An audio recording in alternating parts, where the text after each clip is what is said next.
them very close because they do a good job. But the question, to be clear, though, the question, Thank you very much. why are you sit down? But the question, but you didn't answer my question. Just very simply, the question is, why are you pitting Americans against one another, sir? I'm not. Is that how you view citizens of this country? I'll tell you what. We won a lot of elections last night. We did very well last night. But in many ways, I think it's going to have a very positive impact.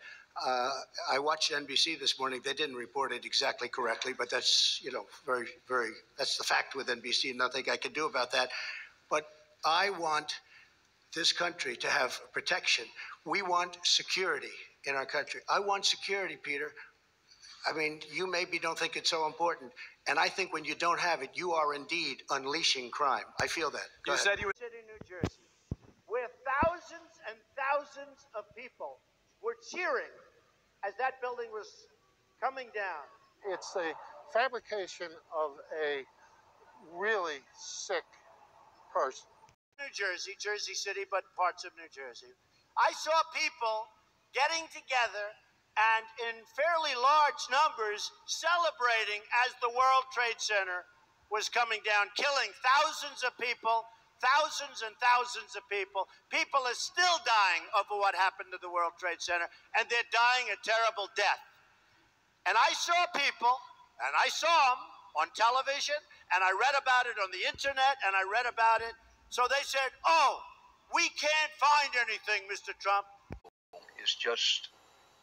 it can't be explained. Are these people happy? Are they joyous now? Are they celebrating? Oh, absolutely. They're celebrating. God. There's one report. This has not been confirmed, but there's several reports that there was a cell, one of these cells, across the Hudson River, and they got on the. This is the report. I emphasize. I don't know this for a fact, but there's several witnesses who say this happened. They got on the roof of the building to look across. They knew what was going to happen. Yeah. They were waiting for it to happen, and when it happened, they celebrated. They jump for joy.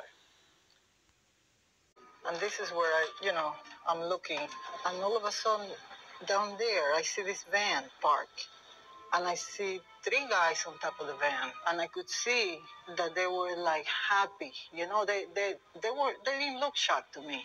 They didn't look shocked. The FBI issued an all-points bulletin advising officers in the greater New York area to be on the lookout for a white 2000 Chevrolet van with Urban Moving Systems sign on back.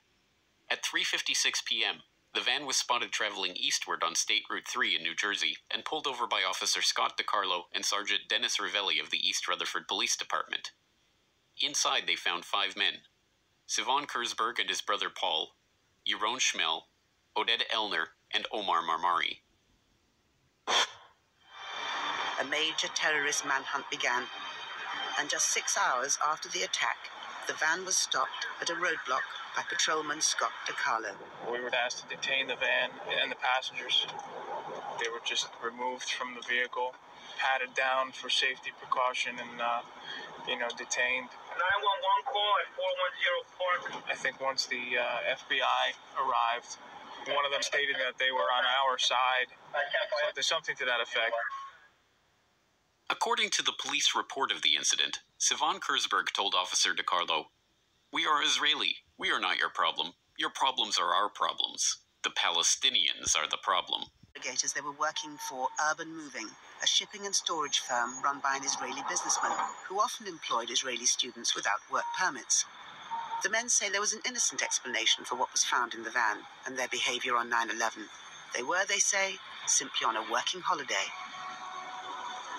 We heard in the news that one of the plane was crashing down the building and taking somber pictures of a horrific event. When their 76 pictures were developed, they revealed the men had indeed been celebrating, smiling, hugging each other, and high-fiving. One of the pictures even featured Sivan Kurzberg holding a lighter up, with the burning tower in the background. And these were no ordinary tourists. Oded Elner had $4,700 stuffed into his sock. They lied to the police about where they had been that morning. They were carrying plane tickets for immediate departure to different places around the globe. The FBI confirmed that 2 of the men had ties to Israeli intelligence and came to suspect that they had indeed been on a mission for the Mossad. And of course, after returning to Israel, Elner claimed on national Israeli TV that they had been sent there to document the event.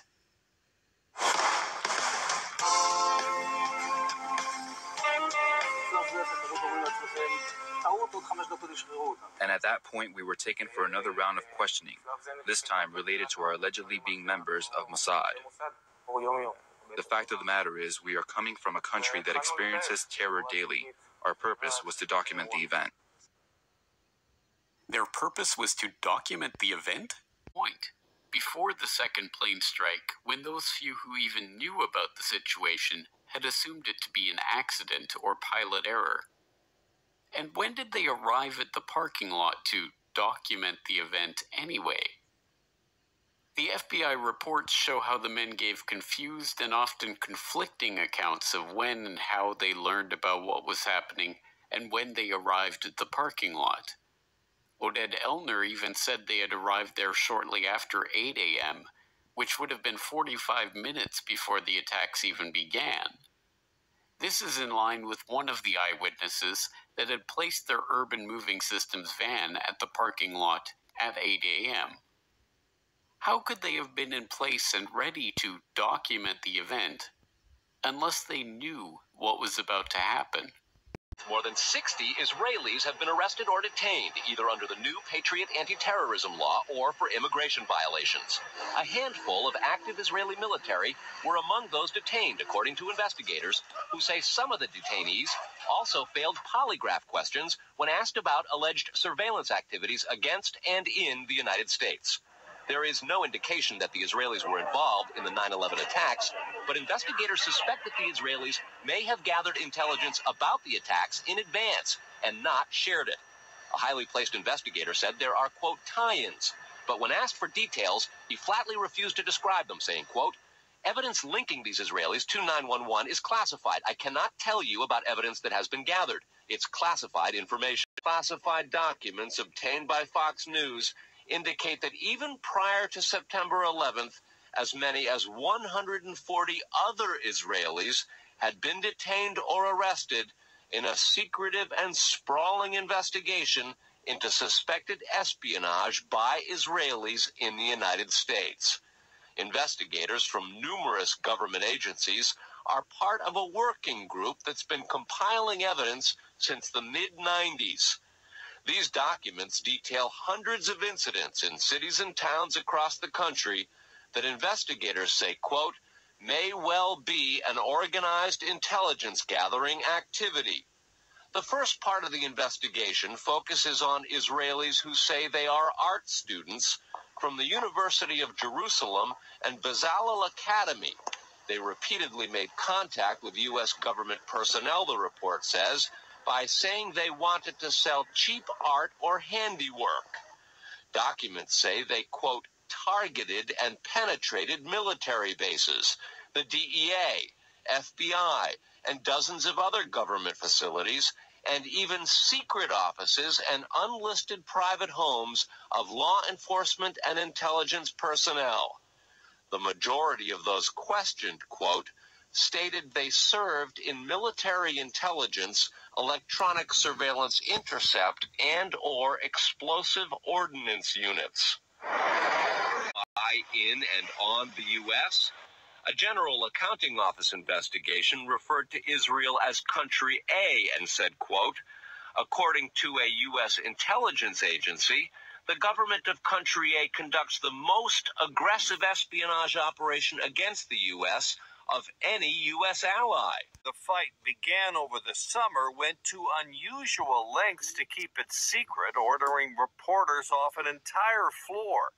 This much is certain. A foreign company, identified only as a corporation owned by Country A, is fighting a grand jury subpoena, arguing that it's beyond the reach of U.S. law.